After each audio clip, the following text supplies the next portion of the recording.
새벽을 깨우시고 우리를 만나 주시고 함께 하시는 주님을 찬양합니다. 사도 바울은 이방인 사도로 부름을 받았습니다. 그래서 1차 선교 여행을 잘 마치고 돌아왔습니다. 2차 선교 여행을 하던 중에 하나님의 강권적인 인도하심을 따라 사도 바울은 순종으로 아시아에서 유럽으로 건너가게 되죠. 그곳에서 가는 곳마다 교회를 세웠고 그랬지만 많은 어려움이 따랐습니다. 빌립보에서는 감옥에 들어가서 또 맞기도 하고 데살로니가로 건너갔지만 그곳에서는 유대인의 사주를 받은 불량배들로부터 많은 괴롭힘을 받았습니다. 그래서 75km나 떨어진 베레아로 갔지만 그곳에까지 쫓아와서 괴롭힘을 당합니다. 다시 베레아 형제들의 도움을 받아서 아덴으로 왔습니다. 아덴으로 와보니 너무나 많은 우상에 바울은 격분하면서 만나는 사람마다 변론을 했고 또 복음을 전했습니다. 바울의 복음을 전하는 방식은 맞춤식이었습니다. 이전에도 유대인들에게는 유대인의 모양대로, 헬라인에게는 헬라인의 모양대로 했습니다. 마치 하나님이신 예수님께서 인간의 몸으로 성육신 하신 것처럼 상대방을 나에게 맞춘 것이 아니라 내가 상대방에게 맞추는 복음 전략으로 복음이 전도하는 것이 무엇인지를 우리에게 보여주었습니다. 박해를 통해서도 복음은 계속 확산되었습니다. 그래서 복음은 세상이 막을 수 없는 거대한 흐름인 것을 보여주었습니다. 왜 그렇습니까? 복음은 하나님께로부터 난 것이기 때문입니다. 이제 바울은 아덴에서 고린도로 오게 됩니다. 오늘 본문은 고린도에서 생긴 일을 기록하고 있습니다. 함께 1절을 읽겠습니다. 그 후에 바울이 아덴을 떠나 고린도에 이르러. 아덴에서 고린도는 80km 거리입니다. 아덴이 철학과 이방 종교의 중심지였다면 고린도는 로마 시대의 로마 다음으로 큰 도시였습니다. 지리적으로는 에게해와 아드리해 사이에 좁은 지역에 있어서 두 곳을 연결하는 전략적인 항구 도시였습니다. 그래서 해로와 육로를 이용한 상업이 발달했습니다. 따라서 부유하고 물자가 풍부한 도시였죠. 바울이 머물던 주 50년경 그 고린도의 인구는 65만 명 정도였습니다. 그 중에서 자유시민이 25만 명 정도 되고요.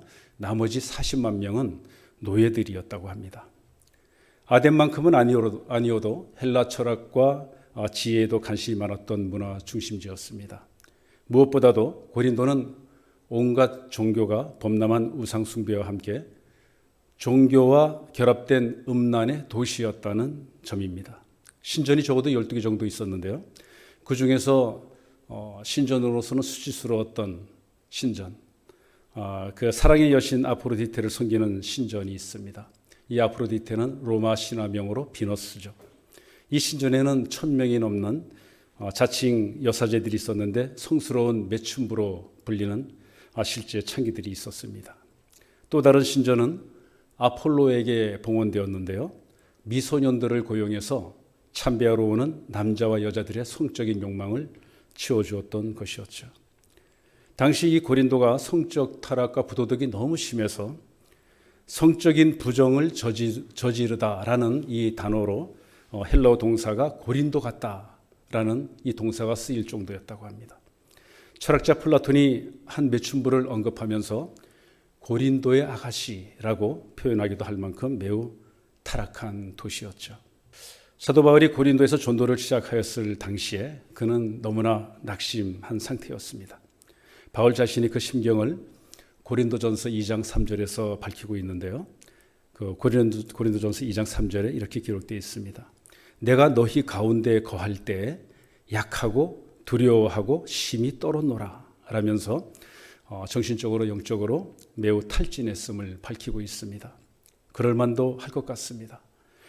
그동안 너무나 복음을 전했는데 바른 것을 전했는데 심한 핍박 가운데 시달렸습니다. 그리고 그 도보로 먼 길들을 오갔습니다. 또 아덴에서 노력에 비해서는 큰 성과를 얻지 못했기 때문일 수도 있습니다. 소수의 사람만이 복음을 받았기 때문이죠.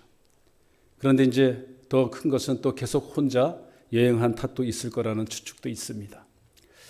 더구나 태피하고 음란한 도시 고란도는 성공적인 사역을 거두기에는 너무나 타락하고 그런 기대할 만한 곳이 아니었다고 본인이 생각한 것 같습니다. 홀로 왔기 때문에 생존을 위해 뭔가도 일을 해야 했습니다. 그런 바울에게 하나님께서 뜻밖의 그 위로를 주셨습니다. 2절과 3절입니다. 함께 보시겠습니다.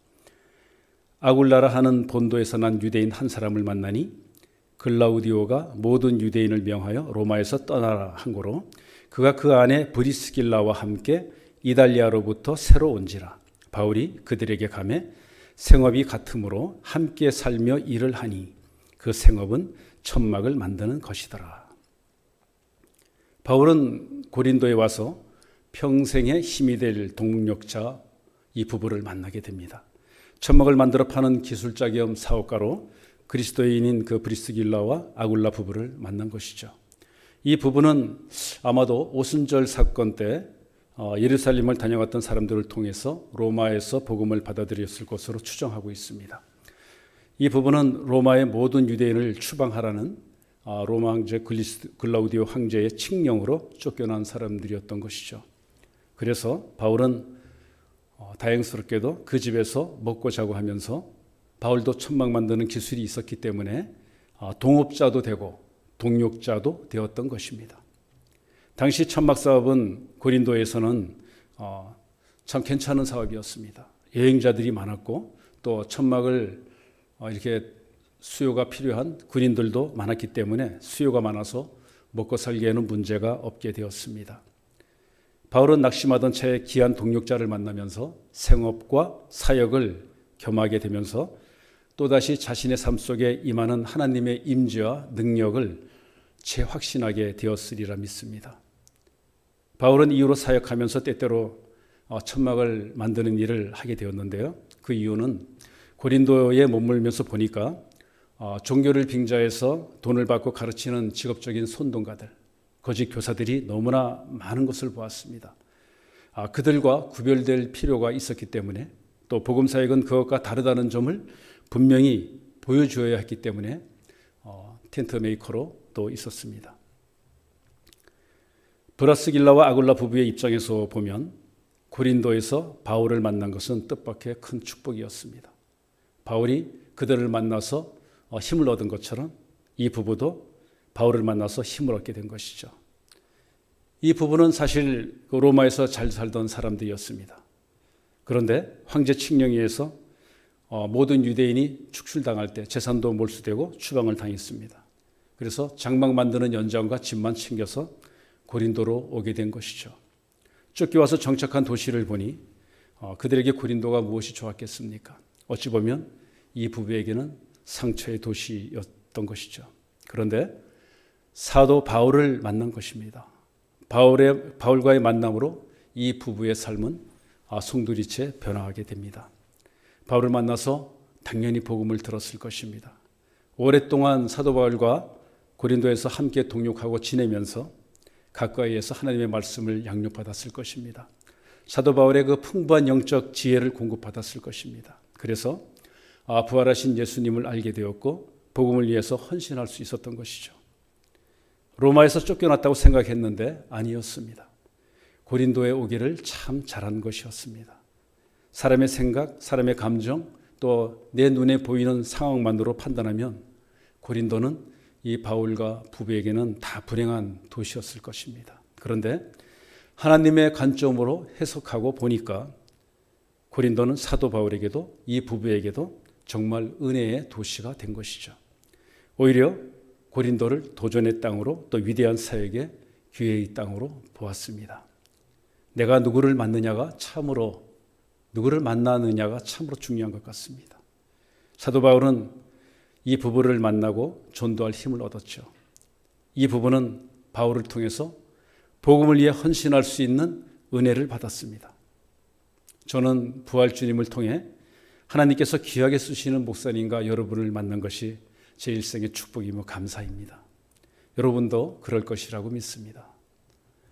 이 부부가 사도 바울에게 얼마나 충성스러운 동역자였는지 사도 바울은 훗날 로마서 16장 3절과 4절에서 그 마음을 이렇게 밝히고 있는데요. 제가 우리말 성경으로 읽어드리겠습니다. 그리스도 예수 안에서 내 동역자들인 브리스가와 아굴라에게 안부를 전해 주십시오.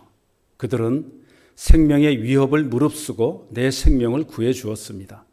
나뿐 아니라 이방 사람의 모든 교회들도 그들에게 감사하고 있습니다. 이 부부는 인생을 최대한 누리면서 하나님께서 원하시는 부부란 무엇인지를 잘 알고 있는 부부였습니다.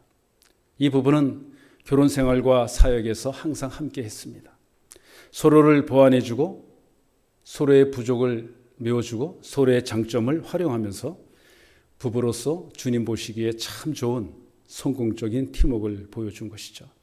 이 부부가 보여준 헌신과 노력은 복음 사역에 큰 영향을 끼쳤습니다.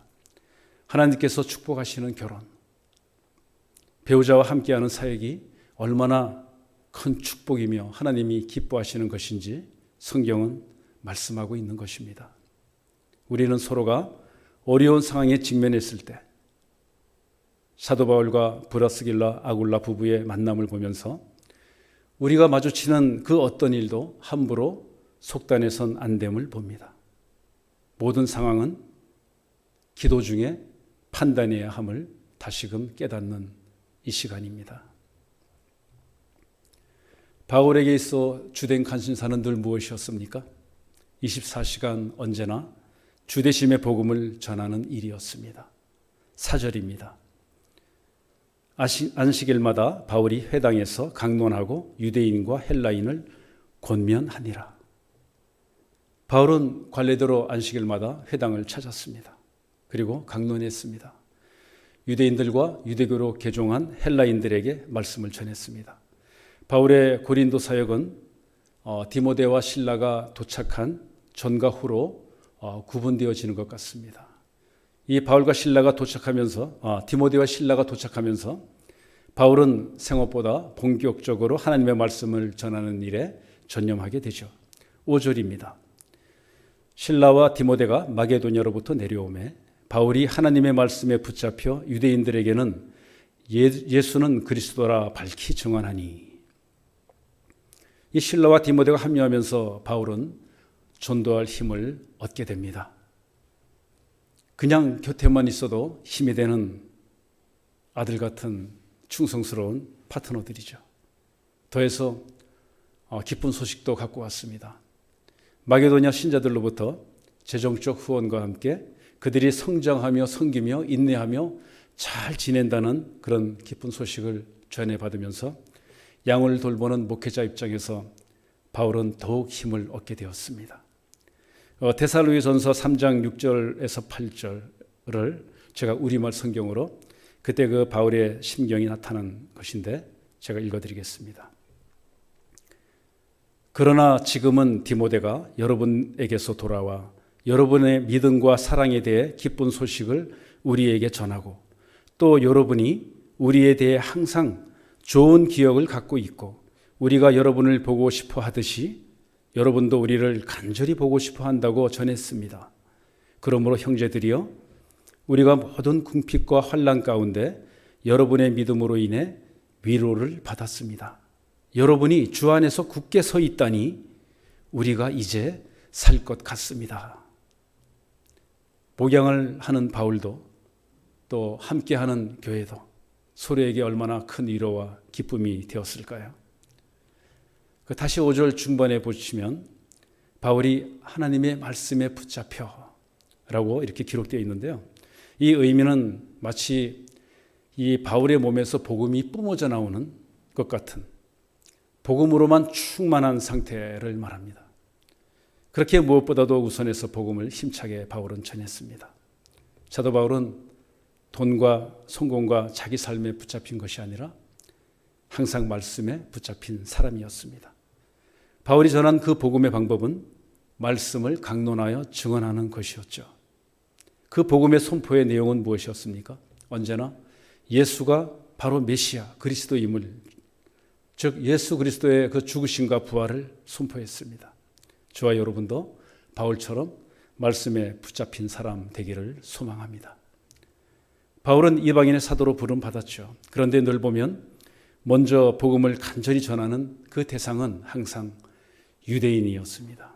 그 마음을 그런데 유대인들은 매정하게 몰라줍니다. 바울은 다메섹 도상에서 부활하신 예수님을 만나면서 완전히 새 사람으로 변화되었습니다. 만약 십자가에서 죽음으로 끝난 예수님이라면 아마 바울은 지금도 여전히 광적인 박해자로 전 세계를 돌아다니며 그리스도인들을 그 복음을 전하는 일을 회방했을 것이라고 저는 생각합니다.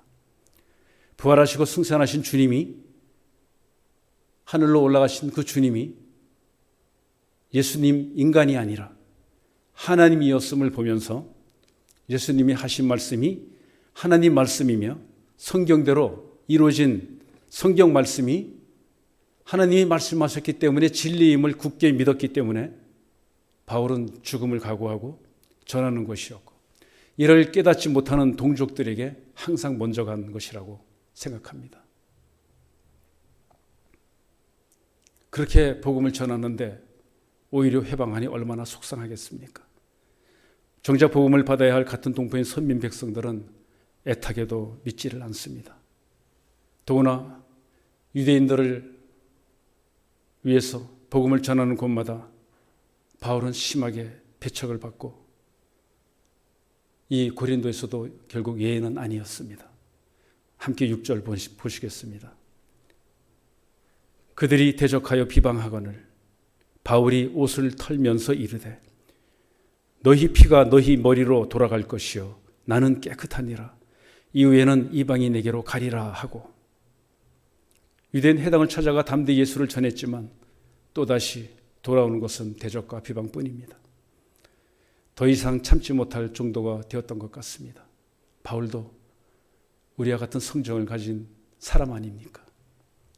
그래서 바울은 옷을 털었다고 했습니다.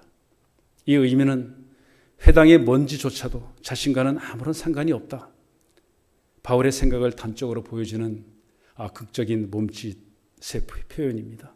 그리고는 너희 피가 너희 머리로 돌아갈 것이요 나는 깨끗하니라 라고 얘기했습니다. 유대인들이 최후에 당할 영적인 파멸의 책임은 전적으로 유대인 이제 너희들에게 있다 라고 따끔한 지적을 한 것이죠. 어찌 보면 저주에 가까운 발언입니다. 대적자들은 바울의 이 말을 심각하게 들어야 했습니다. 그들이 잘 아는 구약의 예언이었기 때문이죠. 에스겔 3장 16절에서 21절 내용인데요. 그 중에서 19절을 보면 내가 악인을 깨우치되 그가 그의 악한 마음과 악한 행위에서 돌이키지 아니하면 그는 그의 죄악 중에서 죽으려니와 너는 내 생명을 보존하리라는 에스겔서의 예언이 있습니다. 또 에스겔 33장 4절에도 같은 에스겔 선지자의 경고가 있습니다. 그리고 나서 바울은 이제 이방인에게로 갈 것임을 선언합니다. 회당을 쫓겨나오다시피 했을 사도 바울의 마음은 어떠했을까요? 빌립보를 비롯해 여러 도시에서도 회방과 핍박 때문에 오래 사역을 하지 못했습니다. 사도 바울은 아마 이렇게 생각했을 것 같습니다.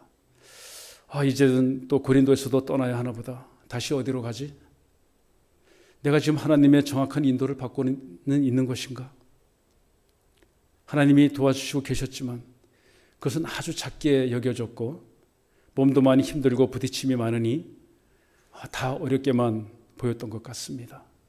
그런 사도 바울에게 하나님께서 뜻밖의 기쁜 소식을 주셨습니다. 7절과 8절 함께 보시겠습니다. 7절입니다. 거기서 옮겨 하나님을 경외하는 디도 유스도라 하는 사람의 집에 들어가니 그 집은 회당 옆이라. 또 회당장 그리스보가 온 지방과 더불어 주를 믿으며 수많은 고린도 사람도 듣고 믿어 세례를 받더라. 디도 유스도는 하나님을 공경하는 사람이었는데 그래서 그 집은 그 바울이 그 사역을 하기 위한 존축이지 역할을 했습니다. 그런데 그 집이 회당 근처에 있었기 때문에 바울은 유대인들과 헬라인들을 계속 접촉할 수가 있었죠.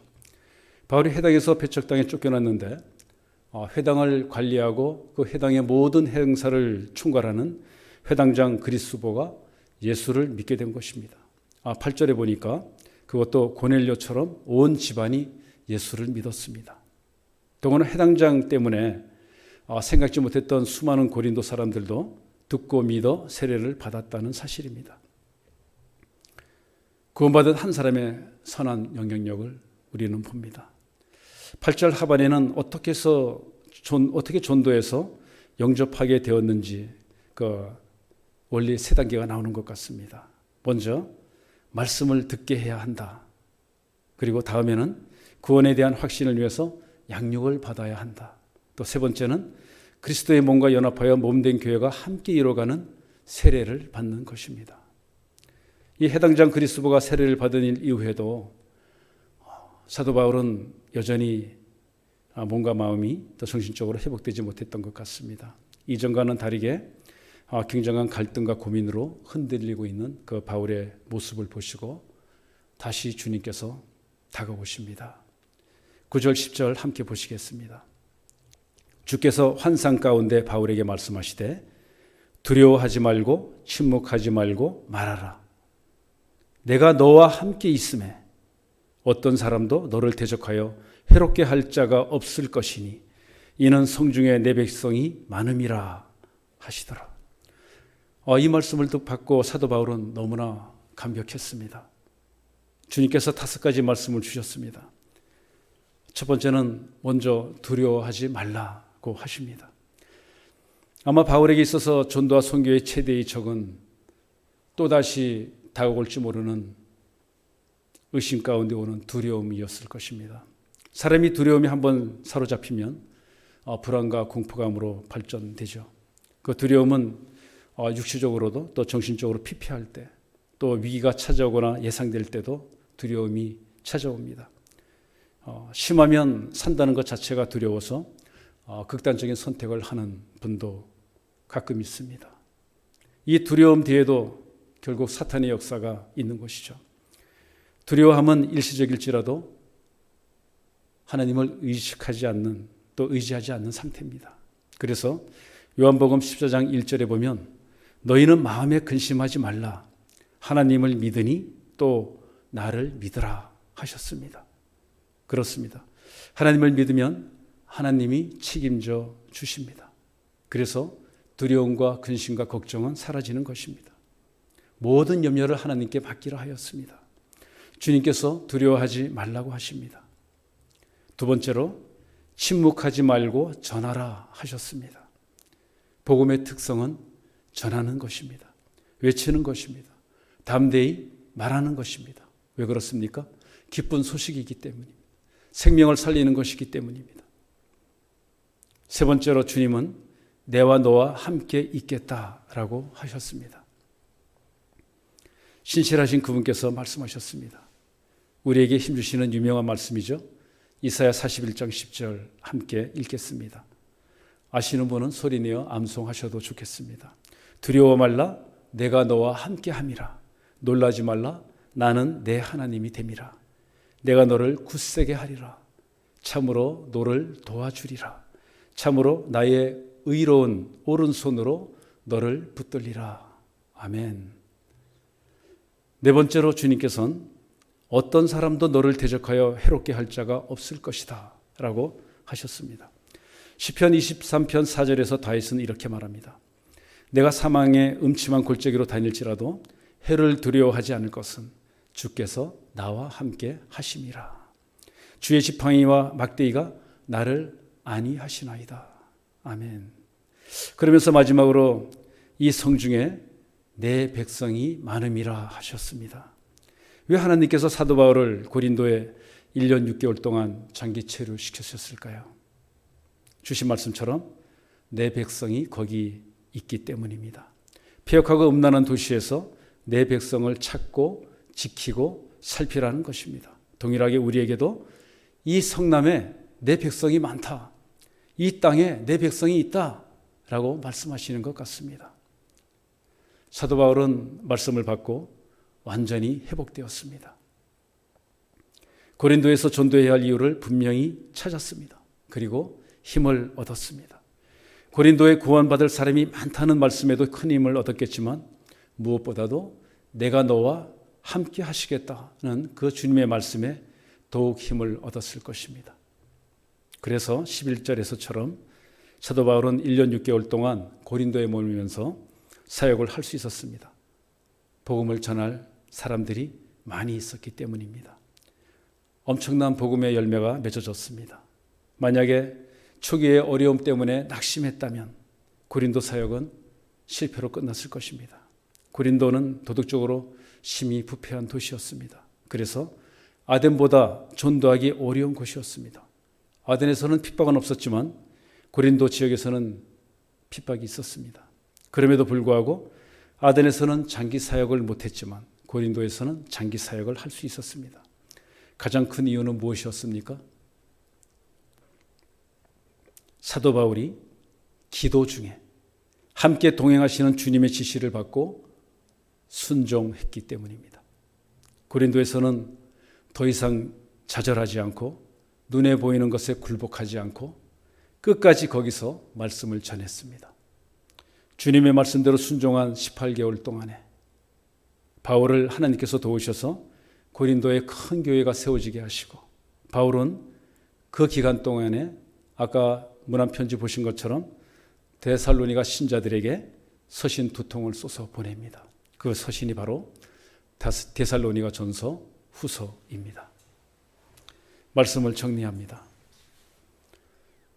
오늘 고린도에서 생긴 여러 가지 일을 보면서 복음 사역은 혼자 하는 일이 아님을 알게 하셨습니다.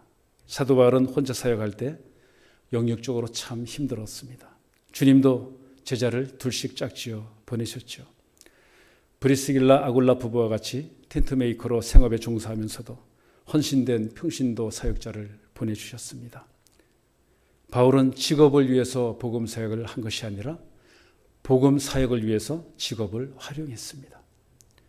또한 실라와 디모데 같은 믿음의 동력자, 아들 같은 애제자, 수백 킬로를 함께 걸어도 함께 기뻐할 수 있는 그런 신실한 동력자가 나와 함께 한다면 얼마나 감격스러울까요? 복음은 이처럼 은사가 다양한 개인들이 모여서 부족한 점을 서로 보완하고 한 팀이 되어서 사역해야 하는 팀워크의 복음인 것을 말씀은 전하고 있습니다. 로마서 8장 28절은 누가 주 안에서 진정한 동력자인지를 보여줍니다. 우리가 알거니와 하나님을 사랑하는 사람들 곧 그의 뜻대로 부르심을 받은 자들에게는 모든 것이 합력하여 선을 이루느니라. 그렇습니다. 하나님이 원하시는 파트너의 자격은 하나님을 진정으로 사랑하는 사람들입니다. 그리고 그의 뜻대로 부르심을 받은 사람들인 것입니다. 그들이 진정한 파트너들입니다. 지금 이 시간 함께 하나 되어 예배드리는 여러분 한 분 한 분이 하나님께서 찾으시고 서로에게 필요한 귀한 동력자들인 것입니다. 또한 복음은 부활 주님으로부터 나오는 능력임을 다시금 깨닫습니다. 바울은 복음이 도저히 들어갈 것 같지 않은 이 고린도에서 오히려 오랫동안 사역할 수 있었고 결실도 풍성했습니다.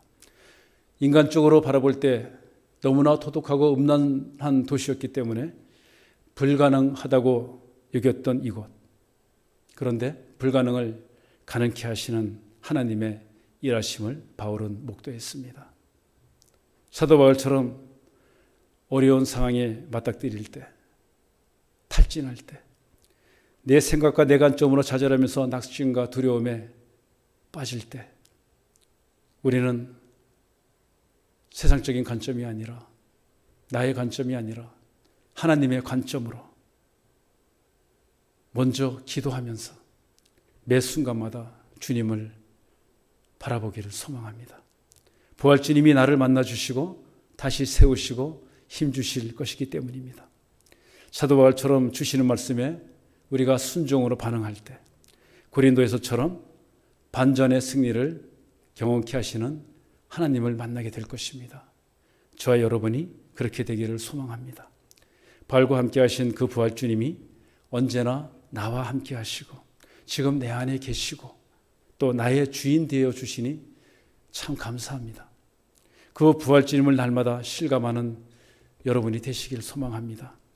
내주하시는 성령님의 역사하심과 도우심 가운데 삶과 삶이 복음이 되는 저와 여러분이 되시기를 소망합니다. 기도하시겠습니다. 아버지 하나님, 바울처럼 우리도 그리스도인의 삶을 살면서 때로는 힘든 시기와 메마른 장소를 지나가게 될 때가 참으로 많습니다. 그럴 때마다 나에게 집중하지 않게 하시고 주님만을 바라보게 하여 주시옵소서. 나의 부족을 메워줄 귀한 동역자를 서로에게 주셨으니 더불어 서로 합력하여 하나님의 나라를 이루게 하여 주시옵소서. 부활 주님이 나의 주인 되시니 날마다 임재를 경험하며 주시는 말씀에 순종으로 반응하게 하여 주시옵소서. 예배를 마치고 합심하여 부르짖어 기도드릴 때 성령님 약한 나를 만져주시고 기름 부어 주시옵소서. 충만케 하여 주시옵소서. 예수님의 이름으로 기도드립니다. 아멘.